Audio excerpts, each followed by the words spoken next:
अस्सलाम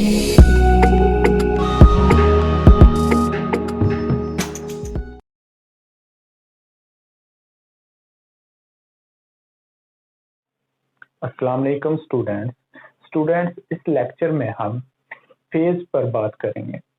उसके बाद हम देखेंगे नेक्स्ट हेडिंग फेज लैग और फेज लीड क्या होता है, और उससे नेक्स्ट हेडिंग देखेंगे कि वेक्टर रिप्रेजेंटेशन क्या है।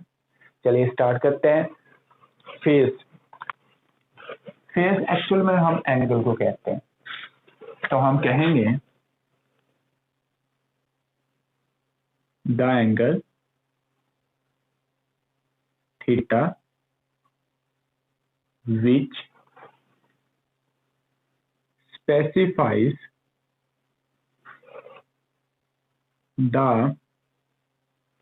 instantaneous value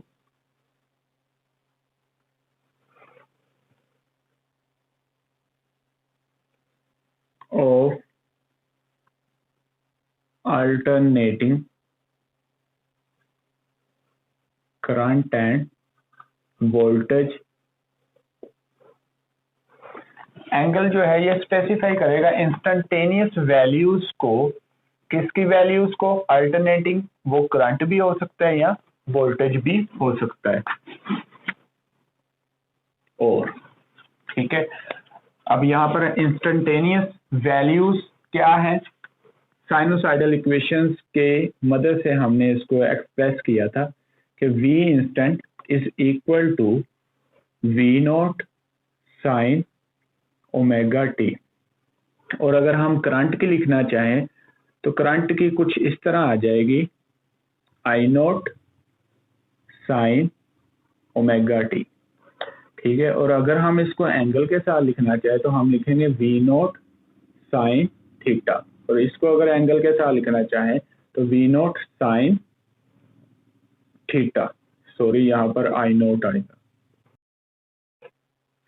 नेक्स्ट हमारे पास फेज लैग और फेज लीड आ जाता है। इस हेडिंग में स्टार्टिंग में दो लाइंस लिखी हुई है जिसमें लिखा हुआ है the phase difference between two quantities are most important than their absolute phase.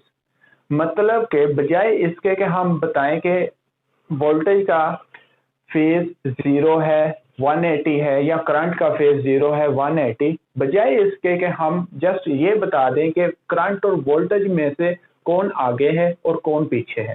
मतलब कि करंट लीड कर रहे हैं जब वोल्टेज लीड कर रहे हैं और करंट लैग कर रहा है, या करंट लीड कर रहे हैं या वोल्टेज लैग कर रहे हैं, ये हमने बताना है। चलें, इसमें हमने जस्ट दो बातें बतानी है। फर्स्ट है कि phase lag, and then second बात जो हमने इसमें डिस्कस करनी है वो है फेज लीड। लैग कौन कर रहा है, लीड कौन कर रहा है? लैग का मतलब होता है पीछे और लीड का मतलब होता है आगे, लीडर से निकला है। जी, वेक्टर रिप्रेजेंटेशन में तीन प्रॉपर्टीज हैं, तीन पॉइंट्स हैं जो आपने याद रखने हैं, और उसी की मदद से हम जो है वेक्टर ड्रॉ करेंगे थ्रू वेव रिप्रेजेंटेशन से। चलें जी, नंबर 1 हमारे पास है बेटा पॉइंट कि हमने लेंथ मेजर करनी है, लेंथ देखनी है। ये लेंथ पीक वैल्यू की भी हो सकती है या RMS वैल्यू भी हो सकती है। Number 2,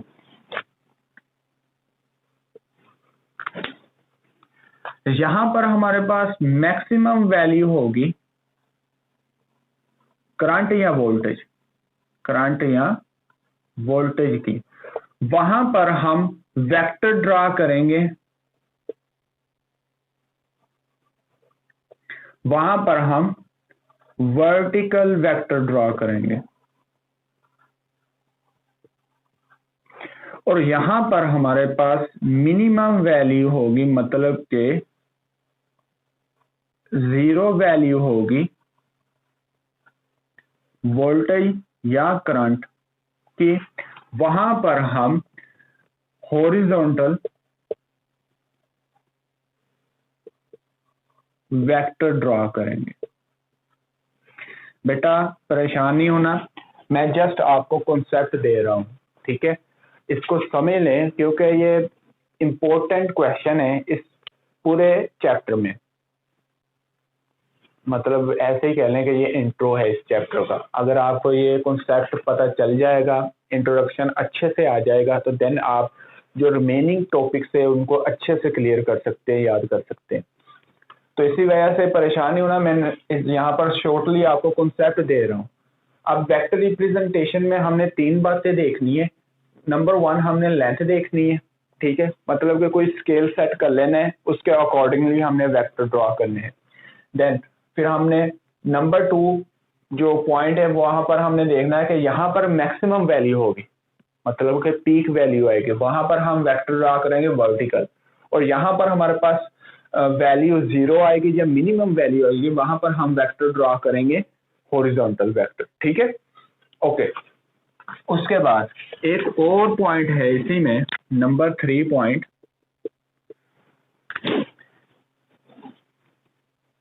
angular frequency of rotating vector is equal to होगी angular frequency of alternating current. इसको मैं आपको लास्ट पर समझाऊंगा, ठीक है जी बेटा। अब मैं यहाँ पर एक वेव फॉर्म बनाता हूँ, उसकी मदद से इन तीनों हेडिंग्स को एक्सप्लेन करता हूँ जी। ये हमारे पास एक करंट का साइकिल है, इसको मैं दे देता हूँ नाम आई का। और देन एक ये मेरे पास एक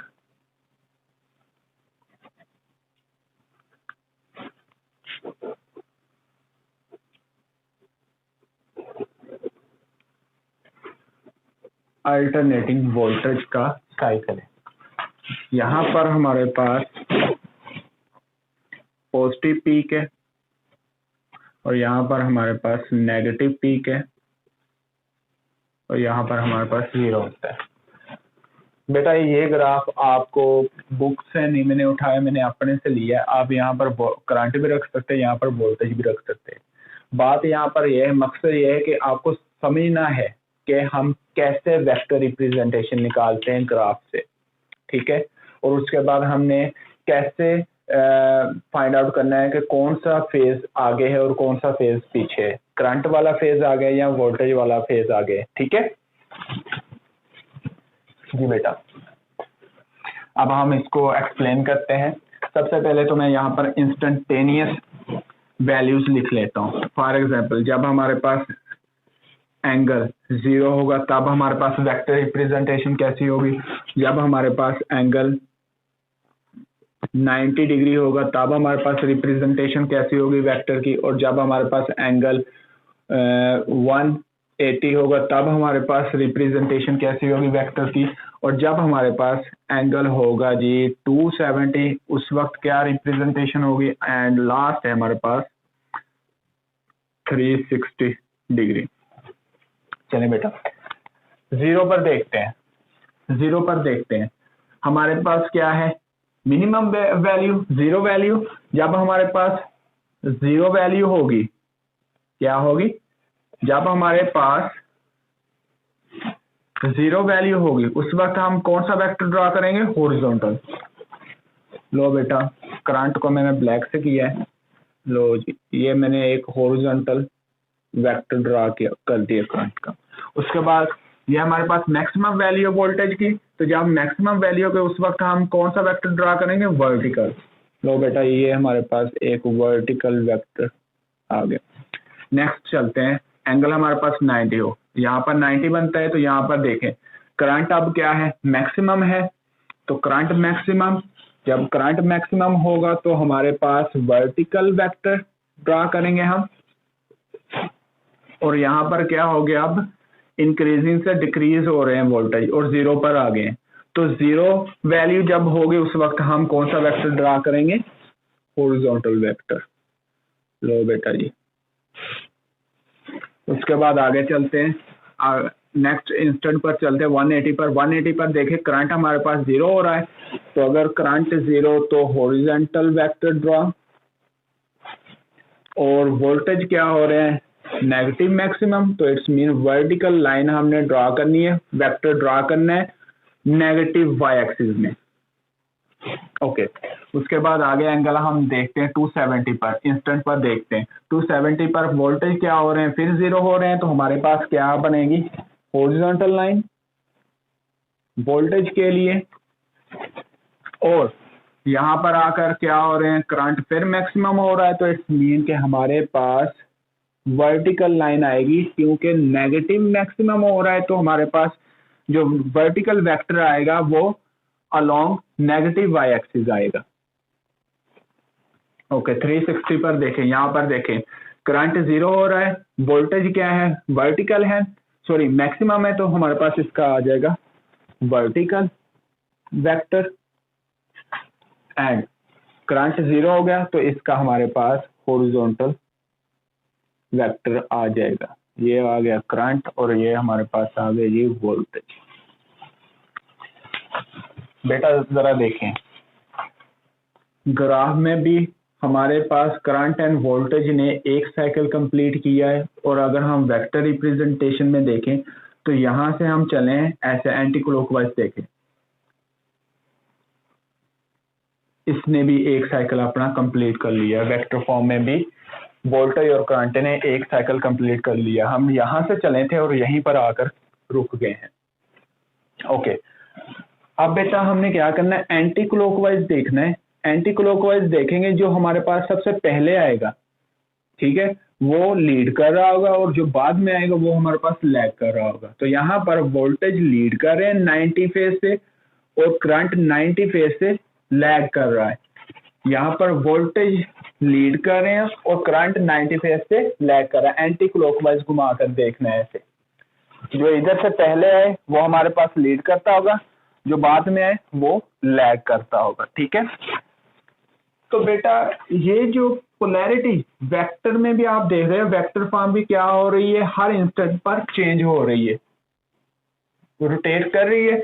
तो इसकी भी पोलैरिटी जो है वो number of frequency of alternating current, जितनी दफा ये पोलैरिटी चेंज करता है उतनी दफा ही ये रोटेटिंग वेक्टर जो है ये रोटेट करते हैं। अगेन बता रहा हूं, फिर सुने कि हमारे पास जो एंगुलर फ्रीक्वेंसी है अल्टरनेटिंग करंट की डोमेस्टिक फ्रीक्वेंसी वो 50 हर्ट्ज है। कितनी है 50 हर्ट्ज है, मतलब कि एक सेकंड में करंट जो है वो 50 टाइम अपनी पोलैरिटी चेंज करता है, 50 टाइम अपनी पोलैरिटी जो है वो चेंज करता है। तो इट्स मीन कि अगर अल्टरनेटिंग करंट जो है वो अपनी 50 टाइम पोलैरिटी चेंज करता है, तो अगर हम वेक्टर फॉर्म में देखें तो वेक्टर्स भी 50 टाइम रोटेट होते हैं, वेक्टर्स भी 50 टाइम रोटेट होते हैं। कितने सेकंड में एक सेकंड में, और इसी को हम फ्रीक्वेंसी कहते हैं। क्यों फ्रीक्वेंसी का जो डेफिनेशन है वो बेटा होती है कि number of vibrations in 1 second is called frequency. तो यहाँ पर यही बात हो रही है कि नंबर ऑफ वाइब्रेशन मतलब कि पोलैरिटी चेंज होगी। अंडरस्टैंड? ये था बेटा हमारे पास लास्ट 3 हेडिंग्स। एक दफा रिकैप कर देता हूँ। फेज इन एसी, एंगल जो हमारे पास स्पेसिफाई करे इंस्टेंटेनियस वैल्यूज को, इंस्टेंटेनियस वैल्यूज फॉर एग्जांपल जो हम कॉमन लेते हैं वो 0 होती है, 90 होती है, 180 होती है, 270 होती है और 360 होती है। इनको हम इंस्टेंटेनियस वैल्यू बोलते हैं, ठीक है। लेनी है, स्पेसिफाई करना है ऑफ अल्टरनेटिंग करंट और वोल्टेज के लिए। ये हमने करंट और वोल्टेज ही अल्टरनेटिंग लिया था। उसके बाद हमने साइनोसाइडल इक्वेशंस ली थी जो हमने चैप्टर नंबर 15 में इसको डिराइव किया था, उसी से हमने ये इंस्टेंटेनियस वैल्यूज ली वोल्टेज और करंट की। उसके बाद हमने फेज लैग और फेज लीड वाली हेडिंग्स में हमने देखा कि ये ज्यादा इंपॉर्टेंट है कि हम बताएं कि कौन सा वेक्टर लीड कर रहा है, कौन सा फेज लीड कर रहा है, कौन सा फेज लैग कर रहा है। ये ज्यादा इंपॉर्टेंट है एब्सोल्यूट फेज से। उसके बाद हमने देखा कि वेक्टर रिप्रेजेंटेशन में तीन प्रॉपर्टीज आती है। नंबर 1 प्रॉपर्टी है कि हमने कोई ना कोई स्केल सेट करना है, उसी के अकॉर्डिंगली हमने वेक्टर को ड्रा करना है। अब यहाँ पर स्केल का क्या मतलब है, चले मैं ये भी आपको बता देता हूँ। फॉर एग्जांपल मेरे पास 50 220 वोल्टेज का जो स्केल मैंने सेट किया है वो है कि मैंने जब भी वेक्टर ड्रा करना है वो 4 सेंटीमीटर ड्रा करना है, जब मेरे पास वोल्टेज कितने होंगे 220 वोल्ट होंगे उस वक्त। और इसी तरह अगर मैं करंट का देखूं तो अगर मेरे पास 10 एम्पेयर करंट होगा तो उस वक्त जो मैं वेक्टर ड्रा करूंगा, मतलब कि जो स्केल सेट किया वो 3 सेंटीमीटर होगा। ठीक है, अब इसकी मैं एग्जांपल आपको यहां पर देता हूं, जरा देखिएगा कि मेरे पास 50 वोल्ट जो है वो 1 सेंटीमीटर के बराबर है। तो अगर मैं कहूं कि 200 वोल्ट किसके बराबर आ जाएंगे, फिर 4 सेंटीमीटर के। इसी हिसाब से हमने ये स्केल सेट किया है। ठीक है, मतलब कि अब यहां पर अगर मैं देखूं कि 55 वोल्ट जो है वो किसके बराबर है 1 सेंटीमीटर के, तो हमारे पास 220 किसके बराबर आ जाएंगे 4 सेंटीमीटर। इसी को बेटा हम स्केल कहते हैं कि हमने इस स्केल के मुताबिक अब वेक्टर को ड्रॉ करना है। इसी तरह हमने 3 सेंटीमीटर करंट का रखना है और 4 सेंटीमीटर हमने इसका रखना है। फॉर एग्जांपल ऐसे स्केल सेट करके हमने इनकी वेक्टर रिप्रेजेंटेशन करनी है। नंबर 2 प्रॉपर्टी क्या थी? नंबर 2 प्रॉपर्टी ये थी बेटा कि इसमें हमने बताना है कि जो जब हमारे पास मैक्सिमम वैल्यू होगी, करंट हो या वोल्टेज हो, उसके लिए जो वेक्टर हम ड्रा करेंगे वो वर्टिकल होगा। और जब हमारे पास मिनिमम वैल्यू होगी किसी भी इंस्टेंट पर, उस वक्त जो वेक्टर ड्रा करेंगे वो हमारे पास हॉरिजॉन्टल होगा। उसके बाद लास्ट प्रॉपर्टी में हमने बताया कि जितनी हमारे पास angular frequency of alternating current है उतनी ही हमारे पास एंगुलर फ्रीक्वेंसी होती है रोटेटिंग वेक्टर्स की। मतलब ये है कि जितनी दफा करंट पोलैरिटी चेंज करता है उतनी ही दफा जो वेक्टर्स हैं वो रोटेट करते हैं। अंडरस्टैंड जी बेटा, पहला टॉपिक हमारा कंप्लीट हो गया। इंशाल्लाह नेक्स्ट लेक्चर में हम 16.2 टॉपिक को डिस्कस करेंगे। आज के लिए इतना ही काफी है। अल्लाह हाफिज।